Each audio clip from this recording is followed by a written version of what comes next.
Vale, grabando.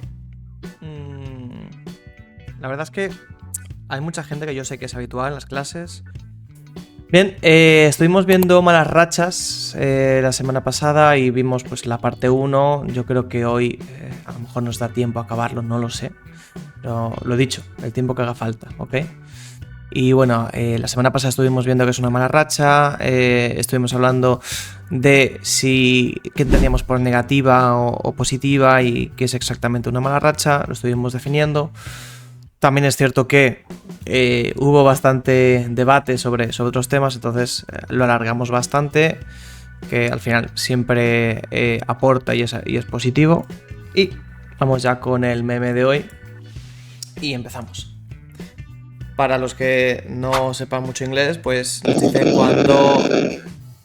Y bueno, el meme dice que cuando tú vuelves a re-racear, es decir, normalmente pues a un forbet, ¿no? Con reyes y cae el as en el flop.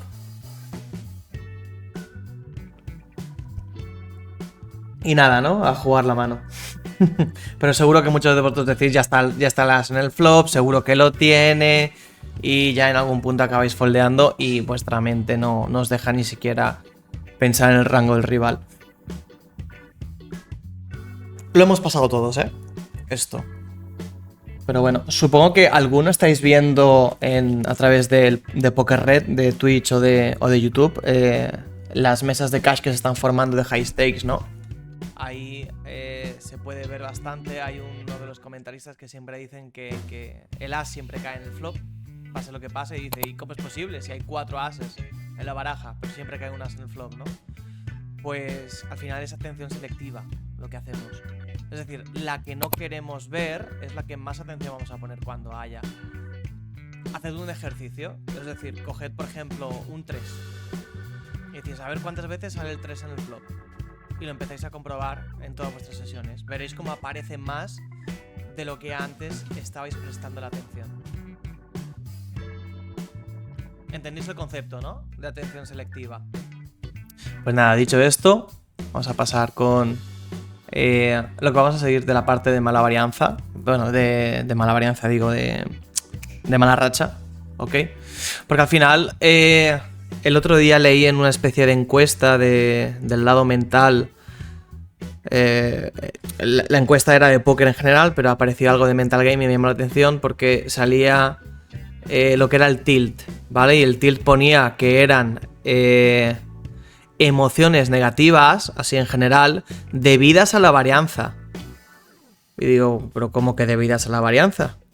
Entonces ahí ya no le di más vueltas tampoco a esa encuesta porque ya vi que tenía poco sentido. Encuesta no, era un test, ¿vale? Es como una especie de examen para poder elegir. Y fatal la definición. Y estábamos hablando de un contenido que supuestamente es top en la comunidad de póker. Así que cuidado con lo que leéis por ahí y ser críticos, ¿vale? Con lo que leéis. Solo eso.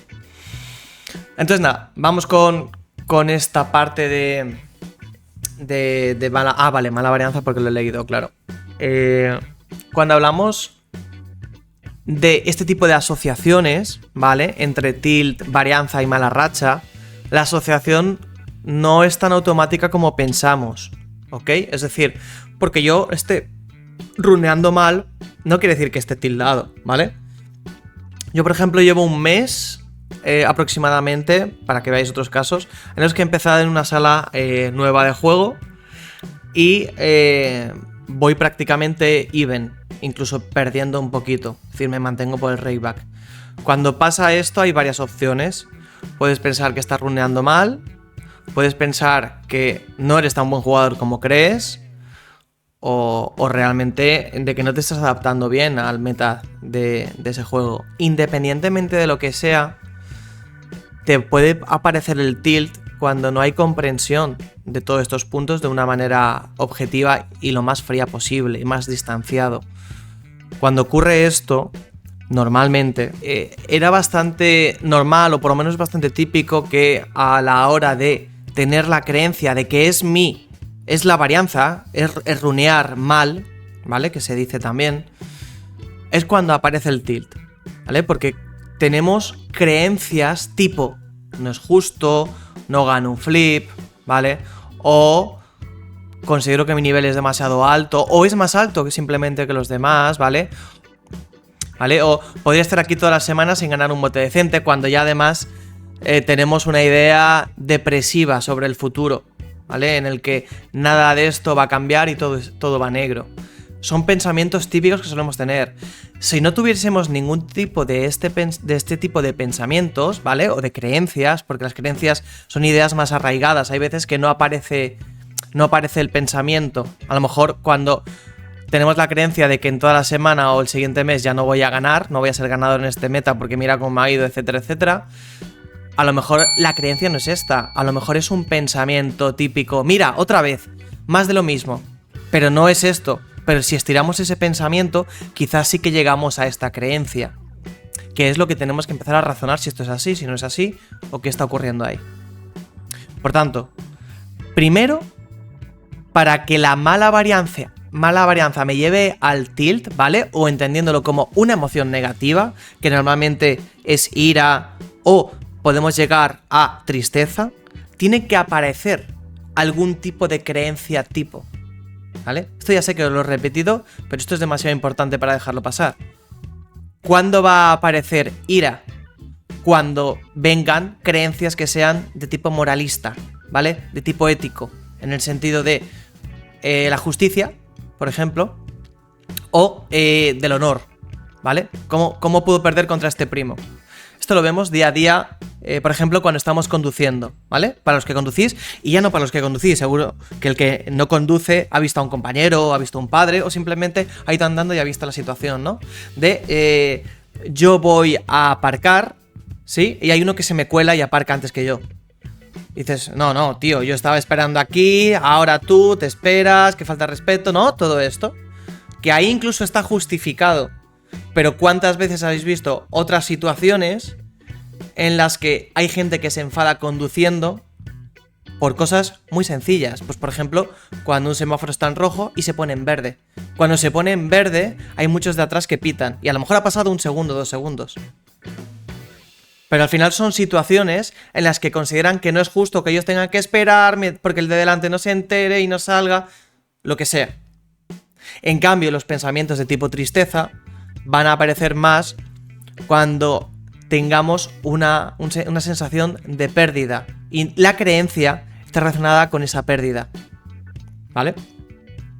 Tipo, en este caso, por ejemplo, no estoy solo dejando de ganar dinero, sino que estoy además perdiendo dinero. Otros pueden tener la sensación de que están perdiendo su tiempo. Otros pueden pensar de que están perdiendo objetivos. Es decir, el objetivo que se han puesto, piensan que no van a llegar a él. Por tanto, es una especie de pérdida también. ¿Vale? No sé si esto suena demasiado abstracto para vosotros o os veis reflejados en alguno de estos ejemplos. Yo sí, me pasa a mí. En época de mal runeo que sí, a mí me pasa y me frustro. Y me pasa eso, como que siento que no voy a llegar a la meta que me propuse en tal tiempo, que voy a atrasar y todo eso. Siempre que aparece la ira hay un tema moral atrás, entonces... La mayoría de los casos sí. Digo la mayoría de los casos porque al final depende de cuánto quieras estirar ese concepto, ¿vale?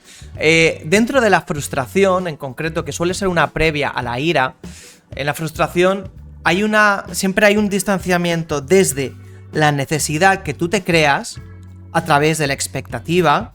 Es decir, hay una diferencia entre el deseo y la necesidad, ¿ok?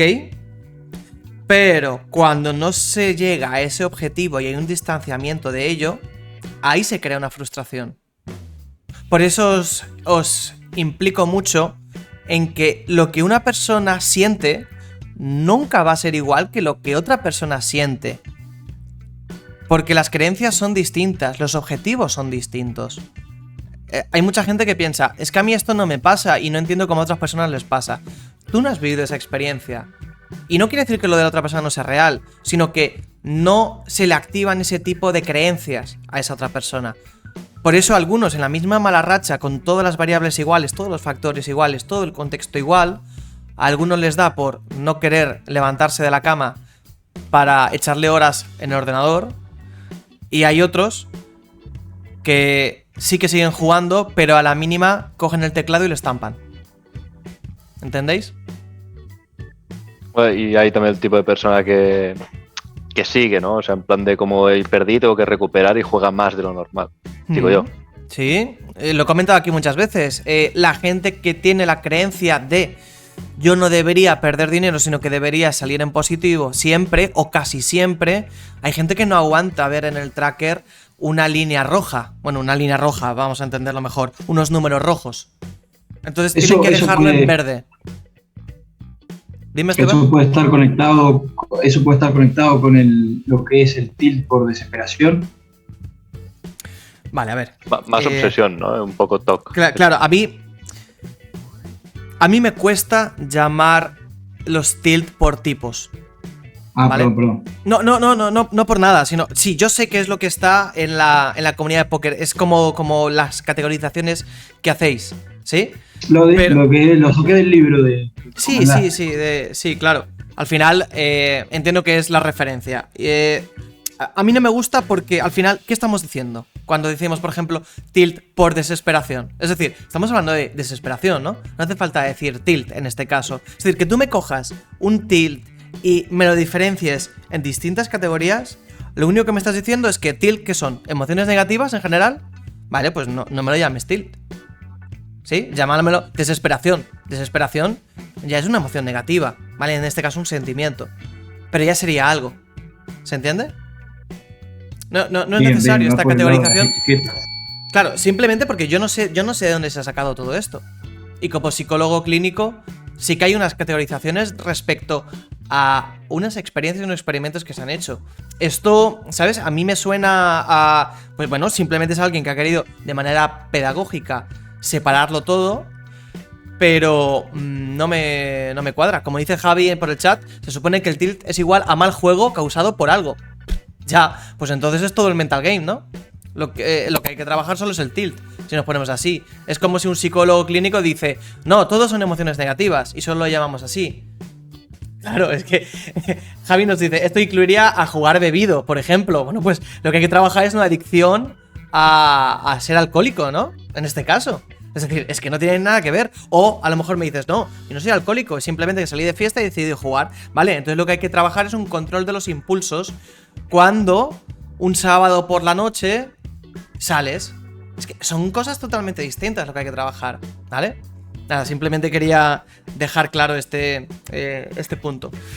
No sé ni por dónde me he quedado, porque os quería contar muchas cosas y como siempre me quedo parado por vuestras preguntas que obviamente las considero necesarias. Si no, esta clase ya veis que no es lo mismo.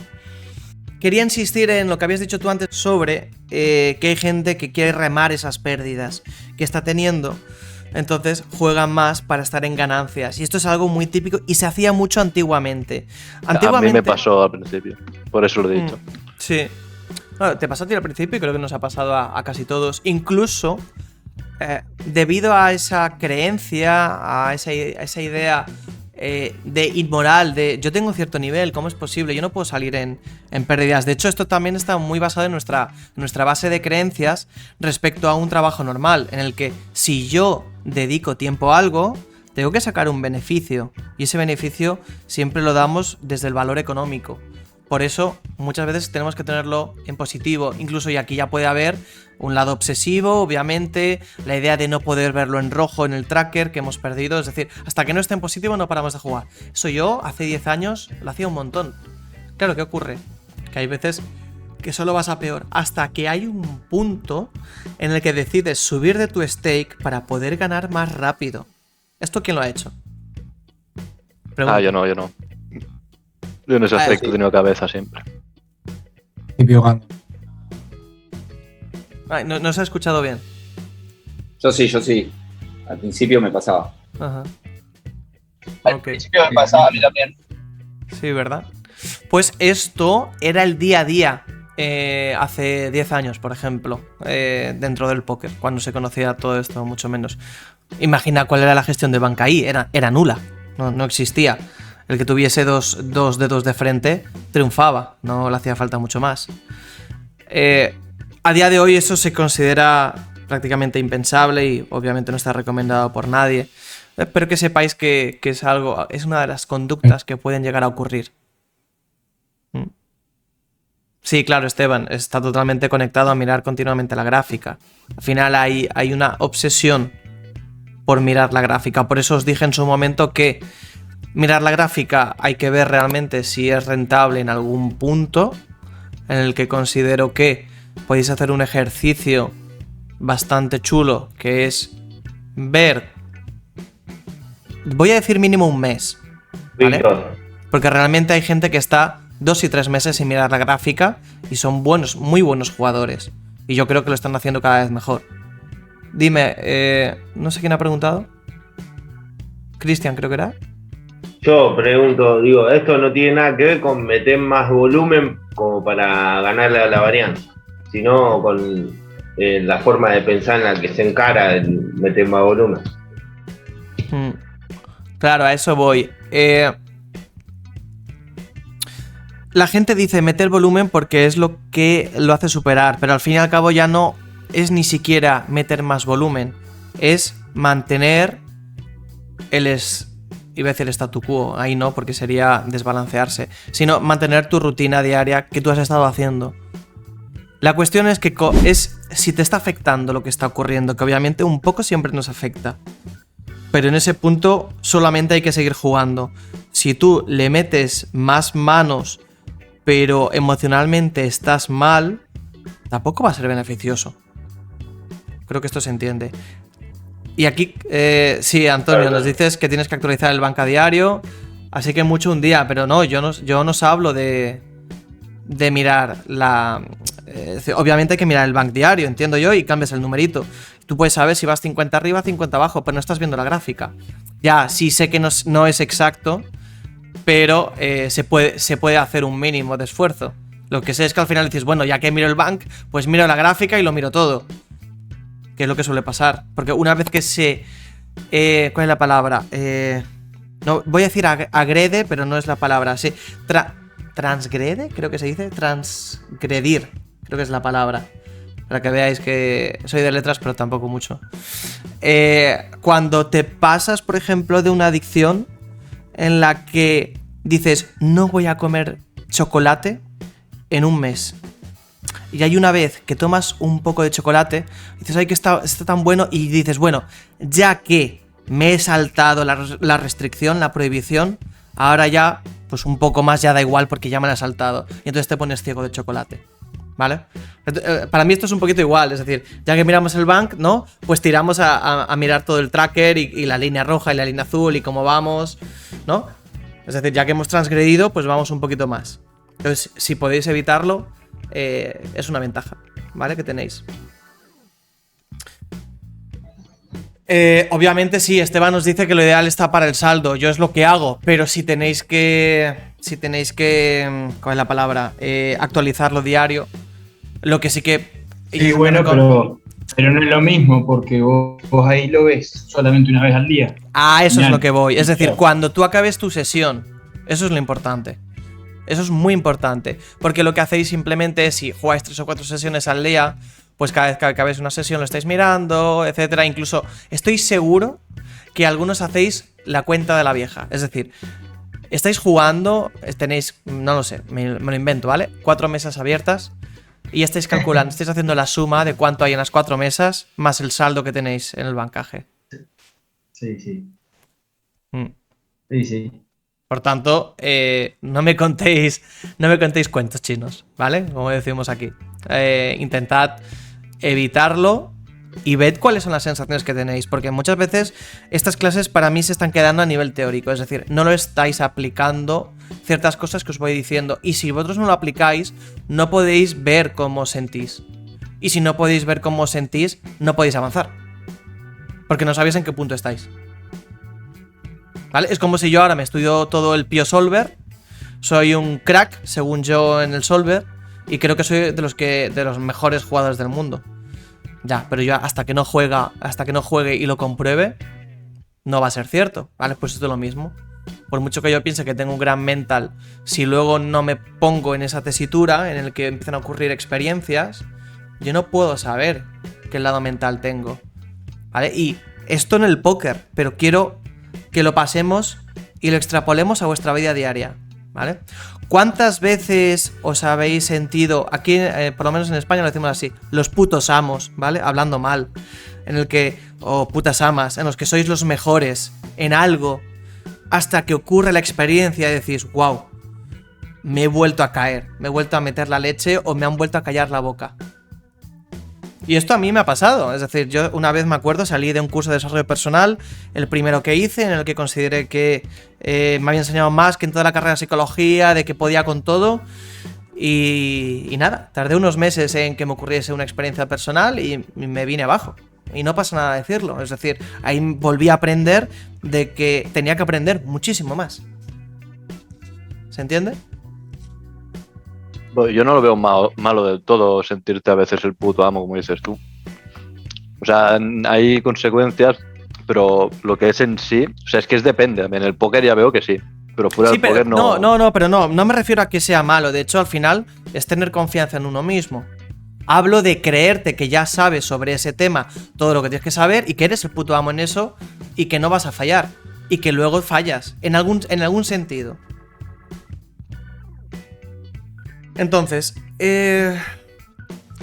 lo digo porque esto yo también lo he experimentado como jugador de póker, ¿vale? En el que vais adquiriendo conocimientos nuevos y veis que esa estrategia funciona genial en el stake que estáis jugando.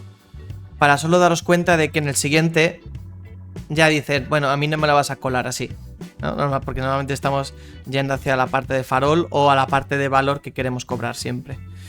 ¿Vale?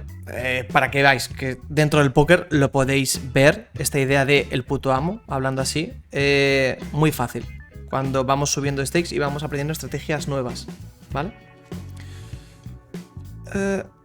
Sí, como nos dice Javi, mejor que ser el puto amo es intentar ser lo mejor que podamos ser. Sí, exacto. Uno no sabe si no te lo crees. Pasa que el póker es como en la vida, cuando te crees el mejor, de repente viene y te pone los pies sobre la tierra. Yo no lo veo igual, porque en el póker no te puedes creer el mejor, porque ni el mejor jugador del mundo se puede creer el mejor porque siempre está evolucionando. En cambio, fuera es que lo veo muy distinto, la verdad. No, porque tú has hecho una comparación con que el mejor jugador del mundo o de los mejores no se cree el mejor porque puede seguir mejorando. No, porque es que esa gente tiene buena mentalidad y por eso puede estar ahí. Si tú te crees el puto amo, no vas a llegar nunca a ese nivel, porque te vas a comer, hablando claro, toda la mierda antes. El que se cree el mejor y tiene un ego desmedido va a hacer que no pueda aprender más, porque ya cree que sabe. Y por eso hay gente que, por ejemplo, no sale de No Limit 10. Es que yo fuera del póker veo que hay gente que se cree la mejor y trabaja de lunes a lunes para seguir siendo el mejor, pero ya se cree el mejor. Y gracias a eso son los mejores. No sé si me explico. O sea, es que lo veo muy distinto dentro del póker y fuera del póker. Porque en el póker ya vemos cómo es el juego, que es un juego que no está con... O sea, nadie lo conoce al 100%, porque siempre se va evolucionando. Pero es que fuera yo conozco mucha gente que se cree el puto amo y la consecuencia de creerse el mejor es estar entrenando de lunes a lunes y de lunes a lunes y de lunes a lunes para seguir siendo el mejor. Y gracias a eso son los mejores. Pero será porque siguen... En su disciplina. En su disciplina siguen trabajando día a día, ¿no? Para aprender más. Obviamente, pero es que si no se creen los... O sea, vale, es que no es lo mismo, no es lo mismo, claro, no es lo mismo. Porque cuando... mejor no es lo mismo que serlo. Claro, y cuando yo digo que soy el puto amo, normalmente es una expresión que significa de que yo estoy en el top, no puedo aprender más y todos los demás no valen nada en comparación conmigo. ¿Vale? Esa es la expresión a la que estoy buscando el target, el foco. Yo me puedo crear muy bueno y puedo seguir mejorando cada día más, ¿vale? Porque si al final yo soy top y digo que no soy bueno, es falsa humildad. Estamos también en otro problema, ¿vale? Igualmente me da la sensación de que nos estamos yendo demasiado del tema. Sí, no sé si os da la sensación a vosotros. Entonces, Bueno, creo que queda claro, ¿no? Cuál es el punto que deberíamos seguir todos, que es el seguir mejorando. Digamos que te baja la realidad del póker de una forma mucho más sencilla que otras disciplinas u otros trabajos, ¿vale? Porque si yo me considero, por ejemplo, un gran... de hecho, vamos a decirlo, ¿no? Un gran mental coach, en el que yo tengo un exceso de confianza radiante, yo puedo manipular a las personas emocionalmente para que piensen que somos geniales. Y esto es el coach del día a día de los workshops que hacen los fines de semana. Hacen muchos talleres de fin de semana, de sábado y domingo, que te dicen tú puedes, tú puedes, tú puedes. Te están creando motivación extrínseca, que se llama. Tú estás creyéndote que te vas a comer el mundo y que ese tío es buenísimo, y tú te vas. Y ese señor sigue haciendo lo mismo todos los fines de semana. Y como tú no haces un seguimiento, pues puede que tú sí que estés fallando, porque normalmente lo que ocurre con la motivación extrínseca es que te aguanta unos días, te aguanta máximo una semana, pero en la segunda o tercera semana te das cuenta de que no te aporta absolutamente nada esa persona, aparte de motivación vaga. La motivación de la que hablas es el típico libro de autoayuda y cosas de esas. Sí. Motivación extrínseca, no sé qué es. Extrínseca es una motivación que va a venir de fuera. Intrínseca significa que viene de dentro. Ah, sí. ¿Vale? Entonces, esta motivación extrínseca normalmente se crea con el tú puedes, tú puedes, tú puedes. Que sí que se ha tachado mucho en los libros de autoayuda sobre eso. Obviamente yo no meto a todos los libros igual. Creo que hay algunos libros que aportan muchísimo y hay otros que no aportan absolutamente nada. Como en cualquier disciplina, ¿vale? En psicología exactamente igual, dentro de la psicología científica, ¿vale? Pero a veces que se me vaya hasta la pelota, ya no sé ni por qué estaba dando este ejemplo de motivación extrínseca. A lo que voy, que se puede manipular muy fácil a muchas personas si luego no hay una contrastación de la realidad clara. Y por ejemplo, estos tipos de coach, a no ser que tú hagas un seguimiento de esos clientes, ¿vale? No puedes saberlo cómo está yendo, pero a esa persona nunca se le desenmascara, por llamarlo de alguna manera, ¿ok? Pues exactamente lo mismo con el póker. La diferencia es que está en que en el póker te da el resultado. Tú puedes crear el mejor, pero si tú empiezas a perder y tú no eres ganador en 3-4 meses, la realidad te está hablando. La diferencia está en que en otros trabajos quizás se esconda mucho por la seguridad aparente que te está dando ese trabajador, que hace además que esa profecía autocumplida que está creando sí que se cumpla, porque alrededor crea ese efecto, ¿vale? Entonces hay veces que sí que es cierto que se mezclan estas ideas. ¿Se entiende la diferencia? Esa gente, por ejemplo, ya rescatamos este ejemplo de personas con esta actitud, es muy difícil que entren en una realidad de mala racha que le esté afectando negativamente. Porque tienen una creencia tan cerrada hacia el lado positivo de que son los mejores, de que las emociones negativas que se le pueden ocurrir no va a ser de mala racha.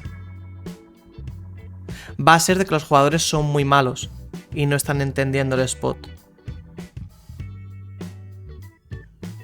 Que eso está directamente relacionado con lo que llamáis ego, ¿vale? Con un ego alto.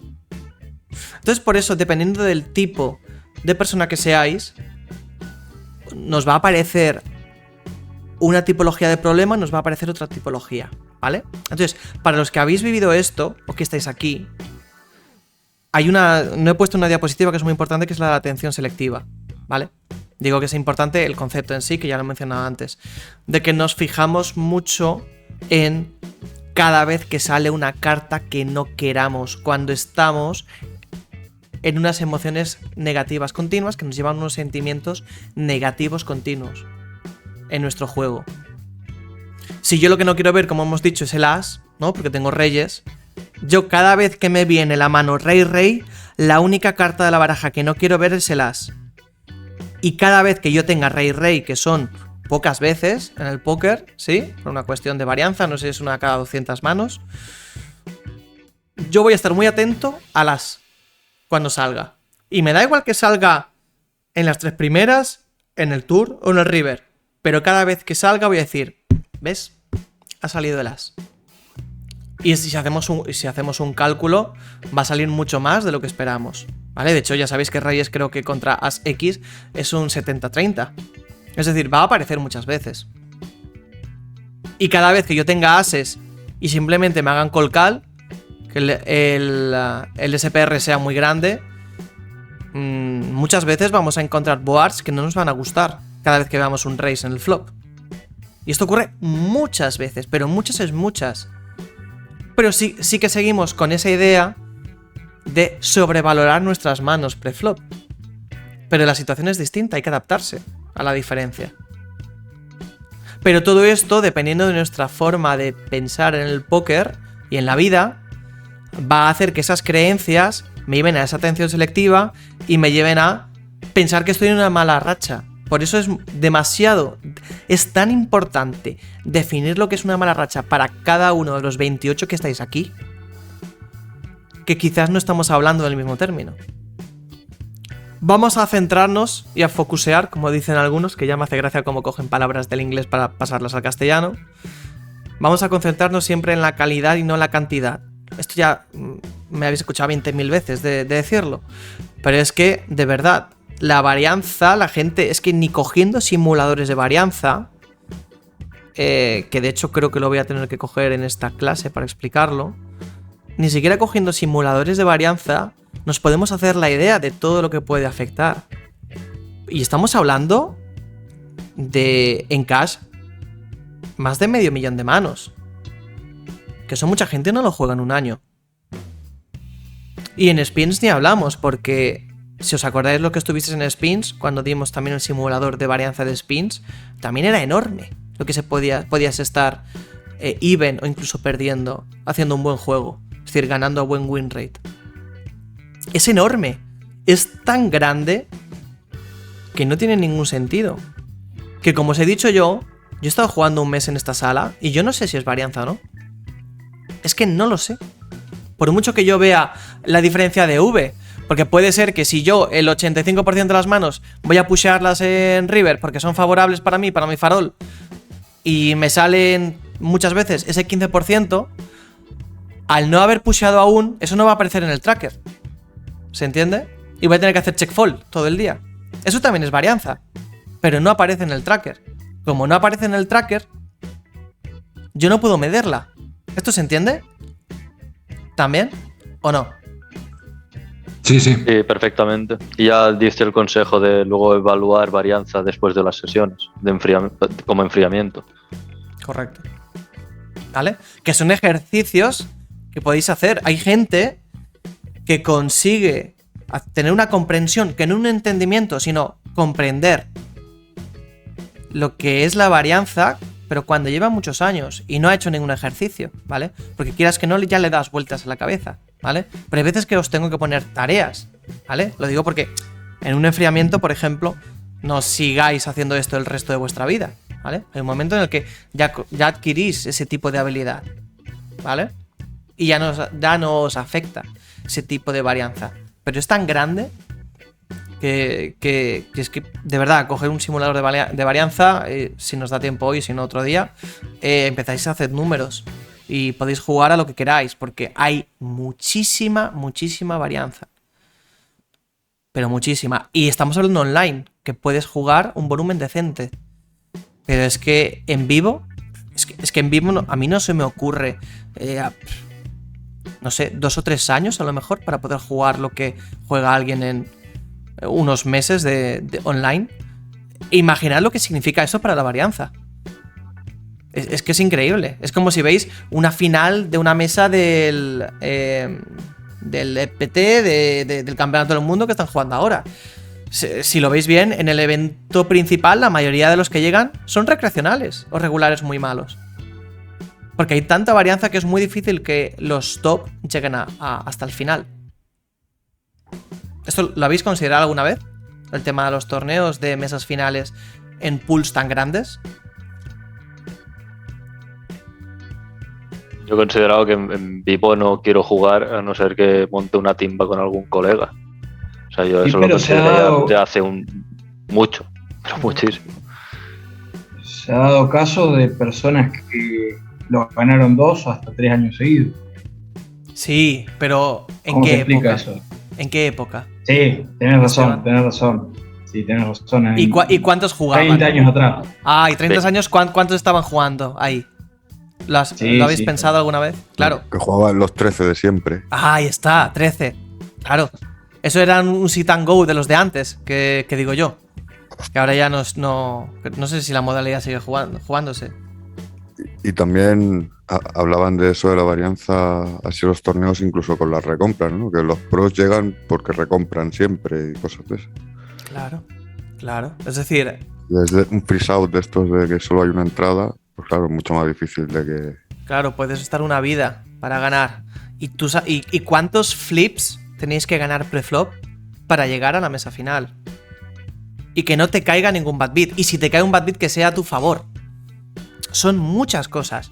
Y este es uno, para mí, de los temas que, obviamente, en esta escuela nos dedicamos al cash y a los spins. Por tanto, no hablo de esta otra parte. Pero es muy difícil. Hay que tener un mental muy fuerte para ser regular de torneos. Y los que lo tengan, pues obviamente se tienen que fijar en esto. Calidad y no resultados. ¿Vale? Entonces, vamos a centrarnos en esto y avanzamos. Lo que tenemos que tener son objetivos diarios a corto plazo. ¿Sí? Que es lo que sí que podemos empezar a gestionar. Y esto es complicado. Objetivos diarios a corto plazo. O sea, ¿cómo es eso? Tú cada día tienes que tener un objetivo cuando te sientas en las mesas. Pero por el mismo día. Son objetivos del día. Sí, correcto. Y claro, para los objetivos del día son los que yo os asocié en el calentamiento que tenéis que recordar, ¿vale? Claro, sí, objetivos diarios, sí, pero como pone a corto plazo, digo, diarios a corto plazo es como si cada día me hago un objetivo de dentro de una semana o algo así. Entendía.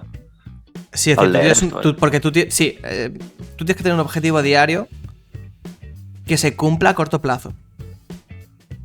¿Sí? Es decir, yo, por ejemplo, ahora estoy trabajando para hacer más call forward con ciertas partes del rango que sí que lo tengo en las tablas, pero como a mí me da miedo y tal, pues decido no meterlas, ¿no? Y nos dice el coach, no, esto tiene que entrar, porque es EV+, es decir, es positivo. Aunque tú tengas que foldear mucho en flop, es positivo hacer este call, ¿no?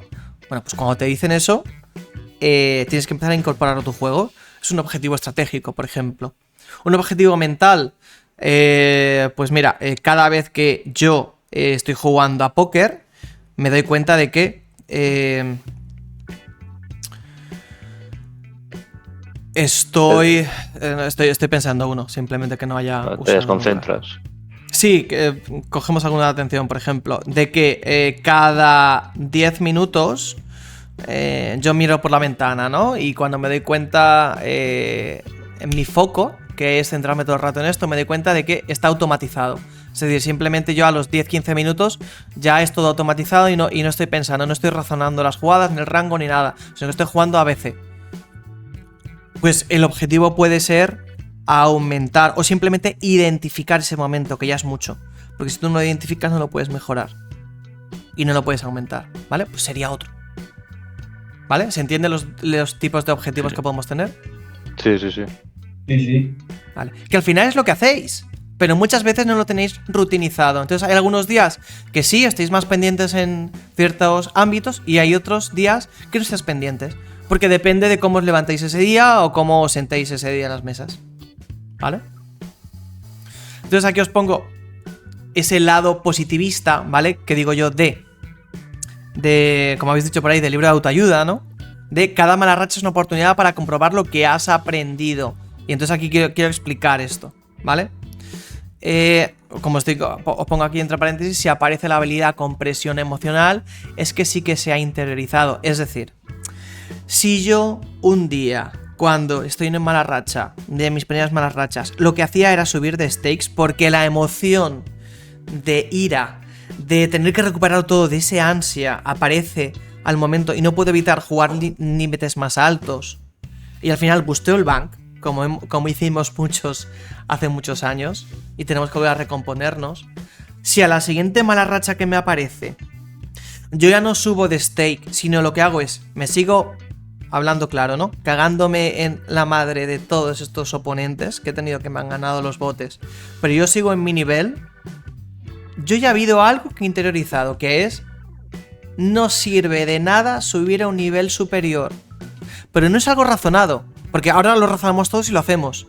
Mi cuestión es, bajo la presión emocional en la que se desactivan las funciones cognitivas, nuestra corteza prefrontal deja de funcionar de forma activa al mismo nivel de intensidad que lo hace cuando no hay emociones negativas. Cuando eso ocurre, que prácticamente funciono con la amígdala, ¿vale? Que es la zona que se regula las emociones. Si funciono solo con eso y aún así no subo de nivel, yo he aprendido algo. Y no lo puedo saber a nivel teórico. Tengo que experimentar la mala racha para ver si lo he aprendido. Diferencia entre a nivel teórico lo he entendido, si vivo la experiencia y no ocurre la conducta que es la que yo quería aprender, entonces lo he comprendido. ¿Se entiende esto? Sí, perfectamente. ¿Vale? Pero no voy a la idea de vivamos malas rachas porque es una oportunidad. No. Una mala racha es algo negativo siempre, en el sentido de que a nadie le gustará tener una mala racha, ¿vale? Preferirá no tenerla. Por tanto, cuando ocurre, hay que entrar a ese lado más frío. Y para entrar al lado más frío me tengo que separar de las mesas. Y tengo que analizar todo esto en otro momento. Pues o si juego por la tarde-noche, al día siguiente cuando me levante, que estaré más fresco. O si juego por la mañana, ya tirando la noche cuando estoy viendo la tele. O cuando estoy dando un paseo, cuando estoy haciendo deporte. ¿Vale? A ver cómo van las cosas. Pero al final el buen jugador va a ser el que emocionalmente sabe gestionarse. De la manera que sea, pero que sepa gestionarse y que eso no entorpezca su crecimiento como jugador. Y aquí es donde la gente se queda por el camino. ¿Ok? ¿Se entiende esta diapo? Sí. Vale. Sí, se entiende. Vale. Vale. Algunos mitos que llamo yo, ¿vale? Dentro de la sabiduría popular, ¿no? Lo que acabamos de decir antes, de cerrar en positivo o no cerrar, ¿vale? Entonces una de las sabidurías populares nos dice jugar en niveles más bajos, ¿vale? O abrir menos mesas. Todo esto lo habéis escuchado, ¿no? Cuando tenemos malas rachas nos dicen, pues no, baja un nivel para coger confianza. Esto lo habéis escuchado todos, ¿verdad?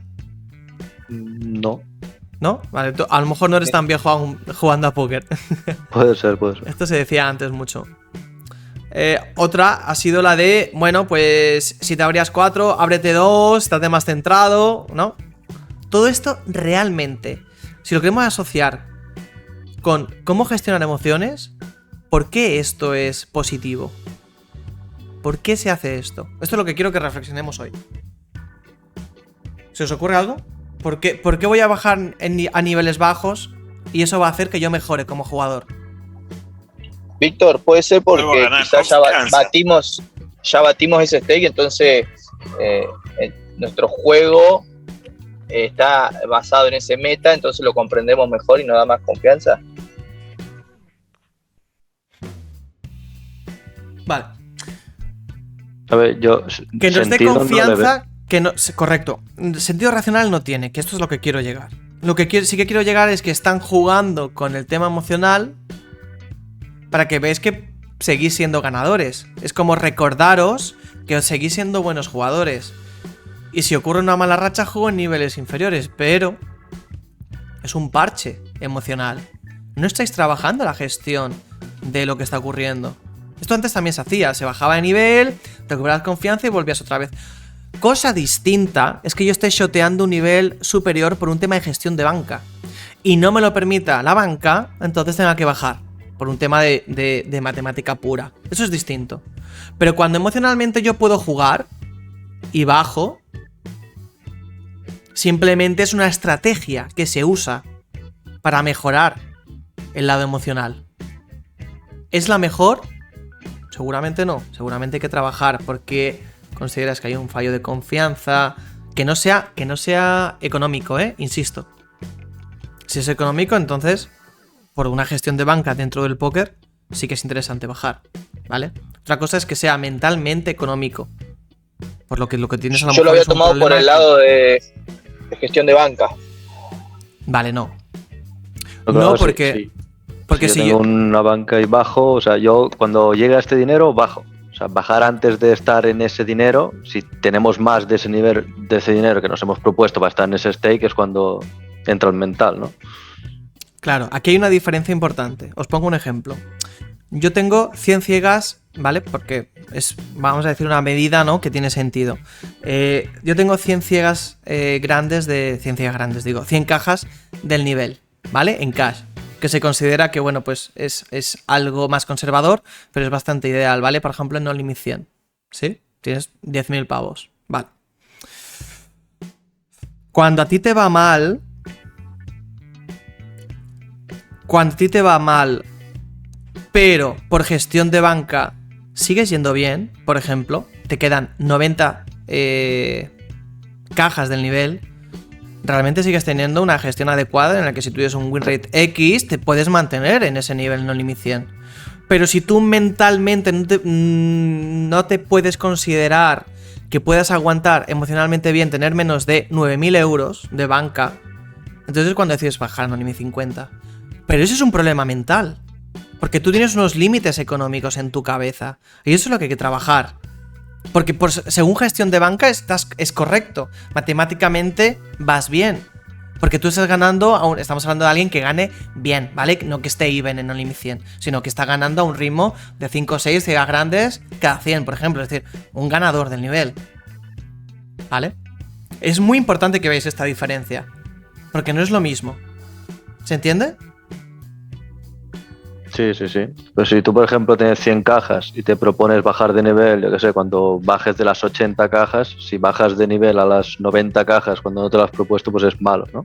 Correcto. Eso dice. Correcto. Sí, correcto. sí, tiene sentido. Pero Claro, también, es decir, pero a ti te dicen, esto es conservador, esto es agresivo. Tú, si subes a 100 cajas, pues luego puedes jugar hasta que, yo qué sé, que tengas 50. Si una persona a sí misma se dice, no, yo voy a subir de nivel cuando tenga 100 cajas y si bajo a las 90 voy a bajar de nivel, eso se lo está proponiendo uno mismo. si lo No, haces, claro. si lo haces antes emocionalmente Claro. en frío, entonces es correcto. Es tu decisión. Hay gente que tiene una banca muy conservadora porque quiere. Ahora bien, ¿vas a tardar más en subir de niveles? Sí. Porque, Sí, claro, claro. porque es conservador. Y sobre todo, una de las estrategias que se dicen que en micro stakes, debéis salir lo antes posible porque el rake es muy alto. Por tanto, es más ideal tener una gestión más agresiva que conservadora si nos tenemos que ir a un extremo. Pero claro, va a depender totalmente de la persona. Hay gente que no se puede permitir una gestión agresiva. Pero si os lo podéis permitir, es lo ideal. Ahora, esto es lo de siempre. ¿Yo tengo un problema mental porque tenga que encender y apagar las luces 3 veces? Pues va a depender. No, ¿Por no he qué? entendido. Sí. Si yo tengo que encender y apagar las luces 3 veces porque tengo un TOC, Ah, vale, vale. eso a mí no me quita tiempo realmente, que son unos segundos, y gasto unos céntimos más de luz. Pero, obviamente, si eso en vez de 3 lo tengo que hacer 30 veces, entonces ya me está jorobando mi vida. Ahí es cuando lo trabajo. Es decir, porque si bien no me molestaba antes, y hay mucha gente pues que tenemos estas cosas raras, ¿vale? Pues no pasa nada, no es obligatorio trabajarlo, ¿vale? Por ejemplo, hay gente que tiene fobias a las serpientes. Tiene fobia a las serpientes. Pues, si tu ciudad no hay ni una serpiente o no la ves, pues da igual. Ahora bien, si tú vives en la jungla tienes un gran problema. O por ejemplo tienes fobia a las palomas. Que en muchas ciudades hay muchas palomas. No, pues entonces a lo mejor ahí sí que hay que trabajarlo. Pero esto es lo mismo. ¿Yo tengo que trabajar con alguien que su gestión de banca sea conservadora? No. Si no es un problema. Ahora bien, si estás en micros en No Limit 5 y hasta que no tengas más de 5.000 euros no quieres subir a No Limit 10, bueno, pues tú vas a tardar a lo mejor 2 o 3 años más que el resto. Entonces, volviendo al tema, la sabiduría popular no quiere decir que sea la mejor estrategia, ni siquiera que sea una estrategia con sentido, sino que es un parche, ¿vale? Así que cuidado con estas cosas porque realmente nos va a interesar mucho más no bajar a niveles más bajos, sino a ver qué está pasando ahí. ¿Se entiende este punto? Sí. Sí, Vale. sí.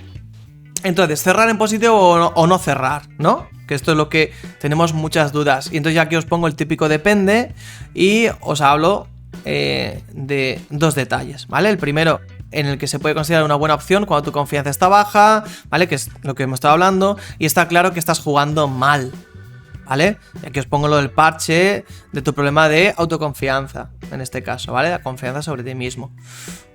Y otra es, juega más tiempo, ¿vale? Si has mejorado tu problema de tilt y tienes comprobado que sí que puedes controlarlo. Pero esa segunda opción sería antes de empezar la sesión o el día antes, decidir jugar más en la próxima sesión. No tiene sentido ir perdiendo y decidir jugar 1000 manos más ese día porque estamos perdiendo. Ojo, que tú estés no tienes perdiendo tilt, hasta sí. ese... Claro, que tú estés jugando hasta ese momento y estés perdiendo no quiere decir que resultados anteriores predigan, ¿no? ¿Se dice? Madre mía, hoy estoy fatal. Sí, creo que sí. Sí. Sí, bueno, pero sí, la idea es, creo que es en subjuntivo, ¿no? Que predigan resultados posteriores. Bueno, se ha entendido lo que quiero decir, ¿verdad? Es decir, no hay una regresión con sentido en ese aspecto, ¿vale? Por tanto, si yo realmente es predigan, ¿verdad? Gracias. Realmente no tiene sentido cerrar, ok, si yo emocionalmente no tengo ningún tipo de problema. Es decir, si he mejorado mi problema de tilt.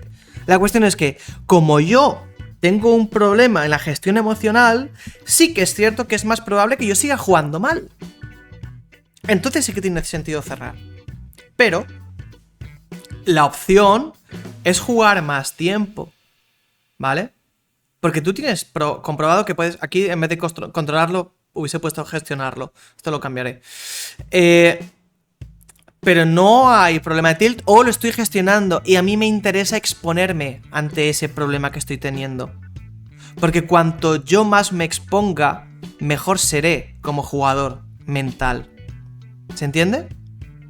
Sí, además vos dijiste que cerrar en principio es un parche también. Cuando Correcto. estás en tilt, cerrar a corto plazo va bien, pero después hay que trabajarlo. Exacto, es decir, yo estoy evitando lo que a mí no me gusta, pero eso no quiere decir que yo esté trabajando en ello. Esto es lo de siempre, os puse el ejemplo extremo. O sea, yo cada vez que noto sentimientos o sensaciones de tilt, lo que decido es cerrar, claro, yo no entro en tilt. No puedo. Es decir, yo no puedo entrar en ira, porque yo estoy cerrando. ¿Sí? ¿Se entiende? Sí. Vale. Sí, pero por ejemplo, yo hago sesiones de 1 hora. Y me da igual como si voy en verde o en rojo, ¿sabes? A la hora cierro. Y luego cuando voy a empezar la siguiente sesión, digo, bueno, pues toca remontar, ¿no? Entonces he ido en rojo, por ejemplo. O sea, ¿eso es lo que hacéis los demás? ¿Es lo correcto? ¿O Vale. os estiráis más rato de 1 hora porque vais en puede... rojo? Pues nada, que yo juego sesiones, o sea, yo hago 1 hora, a lo mejor luego descanso 5 o 10 minutos y juego otra hora, ¿no? Y como mucho juego así 2 horas, luego desconecto 1 hora o otras cosas, ¿no? Pero eso, que yo no me fijo en si voy ganando o voy perdiendo. Hombre, claro, lo miro porque cierro el tracker, ¿no? Y pues veo los resultados así como enfriamiento y porque tengo que mejorar cosas que me ha dicho el coach. Pero claro, si yo cierro en rojo, de hecho, ahora estoy en mala racha porque llevo 2 días cerrando en rojo, ¿sabes? Pero no alargo las sesiones porque esté en rojo. Digo, bueno, pues mañana toca remontar. ¿Sabes? Pues he perdido 2 cajas, mañana a ver si gano 2 cajas. Y pierdo 1,5 cajas a lo mejor, ¿sabes? Lo de cerrar, o sea, tú tienes una rutina, sigues tu rutina, eso me parece perfecto. O sea, yo hago algo parecido. Me parece A veces... bien, pero yo trato de alargar las sesiones siempre y cuando ahora todavía estés concentrado. Si estás al 100%, Esto también de irlo alargando un poquito. No tiene te- que ser, depende de cuántas manos tú quieras jugar al mes. O sea, yo saco calculadora, decimos, tenemos que jugar 25.000. Y digo, yo que me apetece jugar 50.000. Quiero jugar 6 días a la semana y 1 descanso. Saco calculadora y sé que tengo que jugar estas manos al día. Porque yo me lo he propuesto y porque las quiero jugar.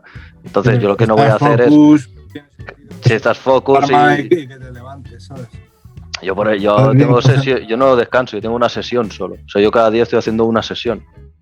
Me sirve, o sea, no pierdo el foco si, o sea, puede que sí que haga 2 horas y media, descanse 10 minutos, eso puede ser, pero a veces hago una de 5 horas o de 4 horas y pico a 4 meses. Claro, Eso también depende de cada persona. Pero tú haces las 4 horas y miras si estás en rojo para cerrar. No, hago 4 horas, me miro las manos que he apuntado para saber si son varianzas o si las he jugado mal y luego me pongo a estudiar o me hago otra cosa, no sé. Y cierras, ¿no? Igual has cerrado en rojo, pero cierras porque Claro, has es que un rato no. y fuera, ¿no? Claro, es que yo me he propuesto hacer, vamos a decir, 3025 manos al día. Yo lo que no puedo hacer es hacer 3024, 3026. Eso me lo propongo antes de empezar la sesión. ¿Sabes? Yo, o sea, soy una persona lo tengo todo muy calculado, ¿sabes? Ya saco la calculadora, lo hago todo y digo, tengo que jugar esto, tengo mi rutina también de deporte, no sé qué, no sé cuántos y ya está. O sea, a mí me parece perfecto lo que has dicho, cerrar cuando hay que cerrar. Si tú haces sesiones de 2 horas y luego cierras... Sí. Y si justo en ese momento encontrás una ballena, ¿te conviene cerrar? No es que te convenga o no, es que a mí me es indiferente, o sea, entiendo que no, ahora en Microlímites yo estoy aprendiendo una teoría básica, entonces yo prefiero jugar, aunque suene raro, contra un regular bueno que contra una ballena. Si yo tengo que jugar 3020 manos y ya las he jugado las 3020 y entra un chino con 4 y tiene 400 blinds, no creo que me quede, porque yo he jugado, prefiero dedicarme el tiempo a estudiar, cosas que aún no sé, pero la estructura no me la sé yo aún. Está claro, está bien. Pero cada uno, imagino. Vale. Hay que ver siempre qué estamos preguntando para saber si las respuestas están orientadas a lo mismo. Porque si os fijáis, de la pregunta que habéis hecho, de cerrar o no cerrar, no tiene nada que ver con lo que estamos hablando, ¿vale? Os quería dejar a ver si alguien se daba cuenta. Porque estamos hablando de una rutina, como sí que creo que había mencionado Belilla, que es correcta. Que es, yo hago mi hora independientemente de cómo vayan los resultados. Chapo, genial, me quito el sombrero. Es lo que hay que hacer. Ahora bien, el tema de aquí es cerrar en positivo o no cerrar cuando estoy dentro de una mala racha y cuando yo estoy mirando el tracker para ver si está en positivo o no. Son cosas muy distintas. ¿Lo veis? Pero si tienes una rutina vas a cerrar en positivo o cerrar en negativo, vas a cerrar. Si tú te has, o sea, sí que creo que tiene que ver. Pero es independiente de esto. Pero hay gente que cierra antes. Claro, pensarlo está mal. Incluso. Claro, pero cerrar antes por algún tipo de miedo a perder lo ganado, imagino que dices. No. Cerrar antes porque estoy en mala racha y yo tengo un problema emocional y mira, yo cierro ya hoy y no juego más. ¿Se entiende?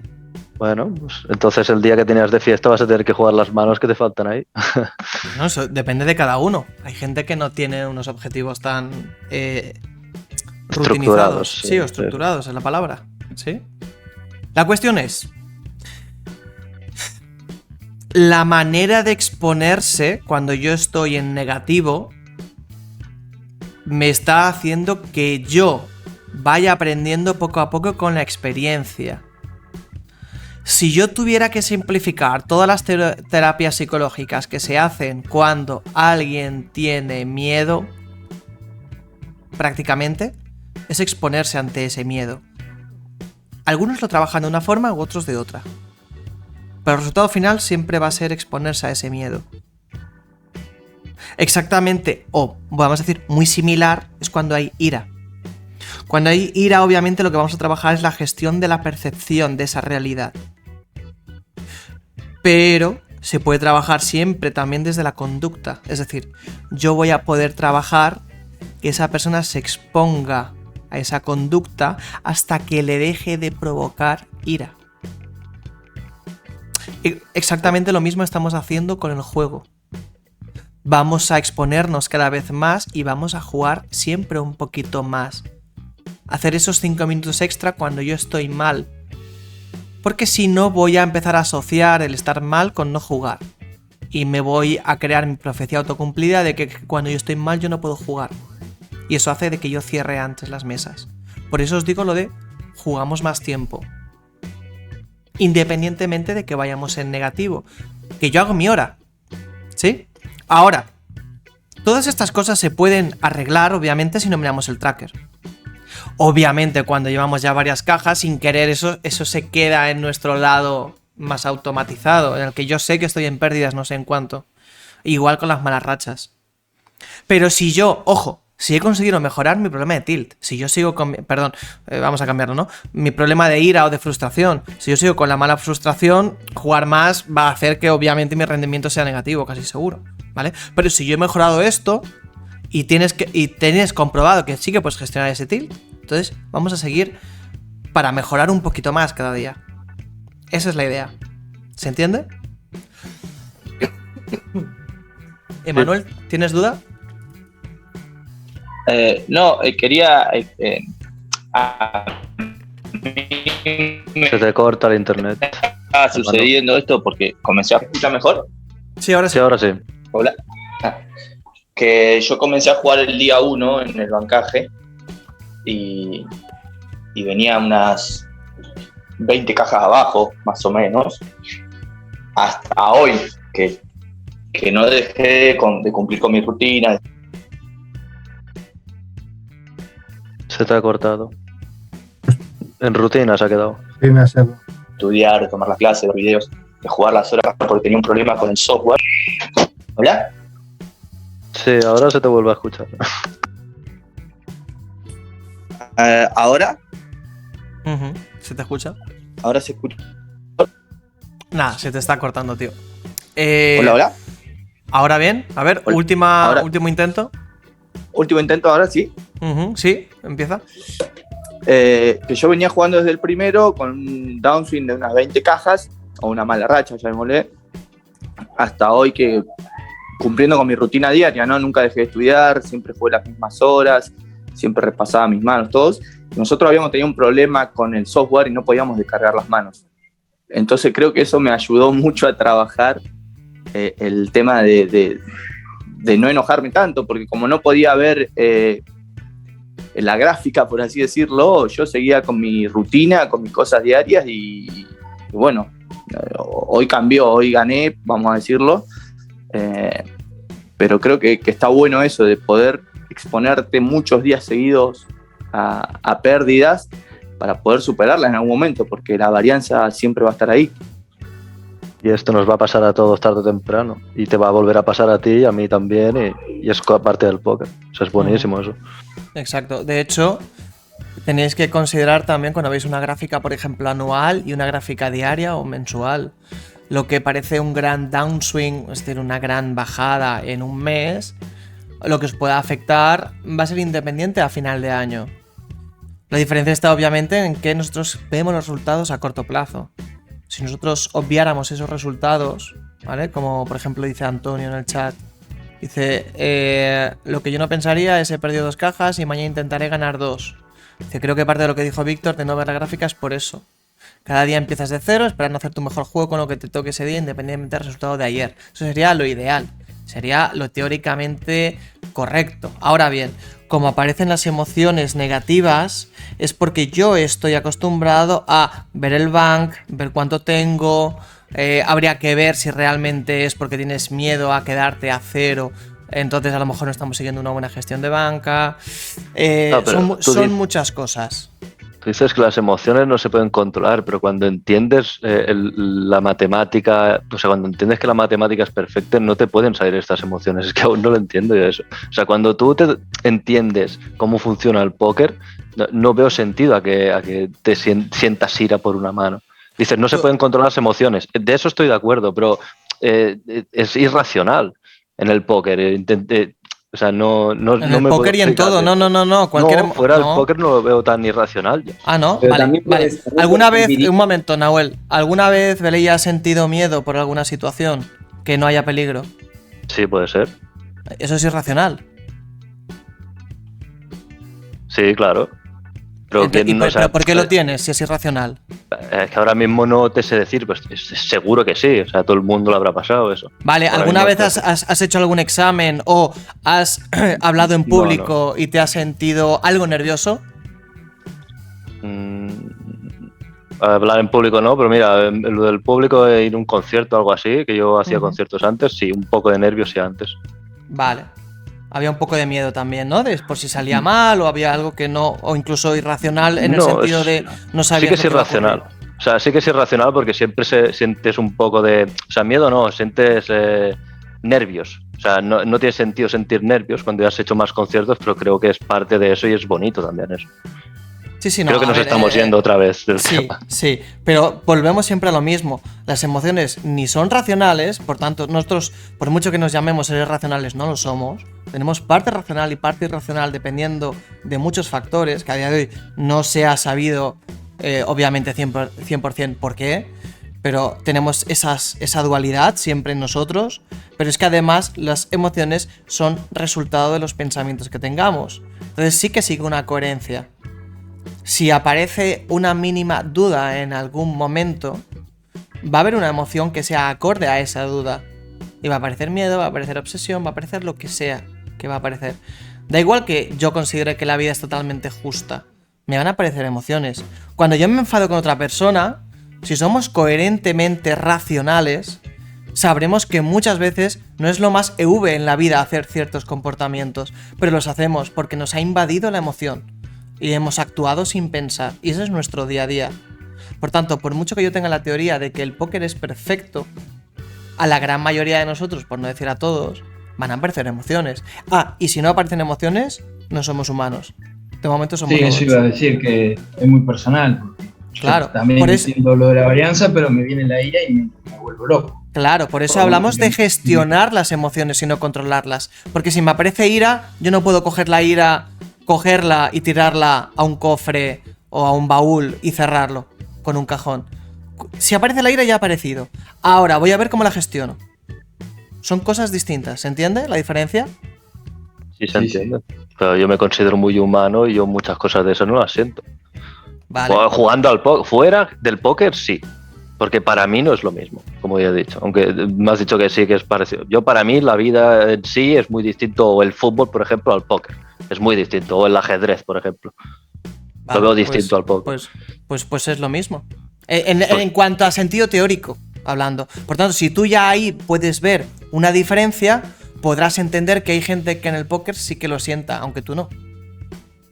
Claro, es que cuando yo empecé también lo sentía, pero por eso quiero decir que la gente que siente esto realmente no ha comprendido el póker. Porque yo también, al principio también lo sentí, cuando empecé a jugar, yo también sentía rabia y la típica de por qué me está ganando, no sé, lo que has puesto antes, también. Pero una vez ya sabes de qué va el póker y tú has decidido jugar al póker, que veo muy difícil que te pueda salir ira, por Yo ejemplo. no coincido con él, no coincido. Ya, evidentemente hay muchos puntos de vista, nadie tiene razón nunca. No, claro. ¿Puedo decir algo? Sí, dale, Nahuel. Que, por ejemplo, a mí al principio también me daba mucha ira un bad beat o situaciones así cuando salía una carta desfavorable. Y ahora, por ahí lo que sí me da más ira, entendiendo y compartiendo bastante lo que dice Belilla, pero cuando juego mal una mano, cuando me doy cuenta enseguida que hice un movimiento incorrecto.